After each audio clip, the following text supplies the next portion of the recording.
Olá a todos, Deus abençoe vocês. Estamos aqui no nosso quarto dia da contagem do Homer e lembrando que hoje eu gravei 2 vídeos porque o de ontem à noite ficou para hoje de manhã. Então esse é o quarto vídeo. Levíticos capítulo 23, versículos 9 e 10 dizem: E falou o Senhor a Moisés dizendo, falou o Senhor a Moisés: Fala aos filhos de Israel e diz-lhes: Quando houverdes entrado na terra que vos hei de dar, e cegardes a sua cega, então trareis um molho das primícias da vossa cega ao sacerdote. No verso 15 diz: Depois, para vós contareis desde o dia seguinte ao sábado, desde o dia em que trouxerdes o molho da oferta movida 7 semanas inteiras. Eu comecei a falar isso no vídeo de hoje cedo, mostrando que há sempre um depois nas coisas de Deus, né? Porque tem alguma coisa antes que dispara aquele gatilho, né?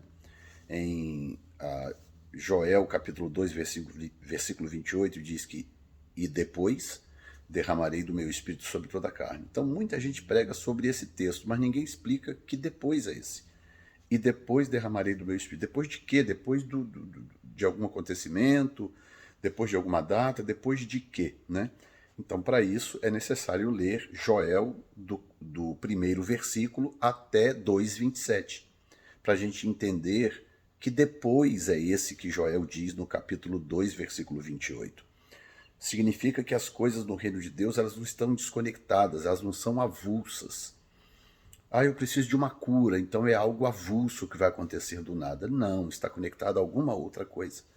Eu preciso de um milagre na minha vida financeira. Não é algo que vai acontecer do nada, do vento. Aquilo está conectado a mais alguma coisa. Em resumo, porque esses vídeos da contagem do Homer não podem ser longos, então a ideia aqui não é dar explicações complexas das coisas, mas apenas despertar o seu coração para o fato de que nós mais do que nunca precisamos conhecer a palavra de Deus. E eu entendo, às vezes, muita gente comenta, fala, apóstolo, eu nunca aprendi certas coisas ao longo da minha vida. Na minha igreja não se ensina certas coisas. Eu entendo tudo isso que muitos de vocês comentam, mas você tem Bíblia nas mãos, não é? O problema é que a maioria das pessoas ficam esperando que alguém ensine para elas alguma coisa, né? Claro que coisas mais complexas precisam ser ensinadas, mas nada te impede de ler a Bíblia. Pegue a Bíblia e leia. Leia, anote coisas que você não entendeu. Aquilo que você não entendeu numa primeira leitura, numa segunda já ficará mais claro, entendeu? Porque assim você vai assimilar esses princípios. Ok, qual é o gatilho que dispara o quê? Né? Nesse caso aqui, a Bíblia fala claramente sobre uma oferta de primícias. Diz que a oferta de primícias dispara o gatilho da contagem. Depois para vós contareis. A expectativa que eu falei há 2 vídeos atrás, ou nos 2 últimos vídeos, é exatamente isso. É um gatilho que dispara uma contagem. Uma contagem para quê? Contagem para a colheita, que vinha em seguida, e a contagem para o Pentecoste, que aconteceria 50 dias depois. Então o povo de Israel cresceu debaixo, vivendo essas expectativas anuais. Todo ano é uma nova expectativa. Todo ano é uma nova oportunidade de Deus fazer algo novo, de Deus mudar a minha sorte, de Deus mudar a sorte da minha nação, do meu povo, da minha família, entendeu? Eu não posso... Por que muita gente hoje na obra de Deus está sem esperança, né? Perdeu a expectativa, a esperança de que as coisas vão acontecer. Quando surge alguém profetizando, muita gente até briga, reclama. Eu experimentei por isso. No começo, quando eu surgi no cenário falando sobre mover de Deus, sobre avivamento, sobre o Brasil, sobre os Estados Unidos, mas muita gente reclamou comigo, dizendo que absurdo, como isso? A coisa tem que ir de mal a pior, que a Bíblia diz isso, diz aquilo. Aí as pessoas começam a tirar versículos de contexto para poder justificar a decepção dela, a falta de fé e a falta de expectativa de que Deus possa fazer algo novo. Mas eu estou aqui para te dizer que Deus vai fazer algo novo, que a sua expectativa deve estar sempre acesa, sempre ativada.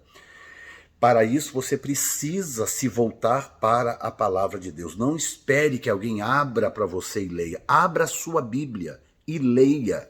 Leia o Pentateuco, por exemplo. Tem muitos princípios do Pentateuco que são válidos até hoje.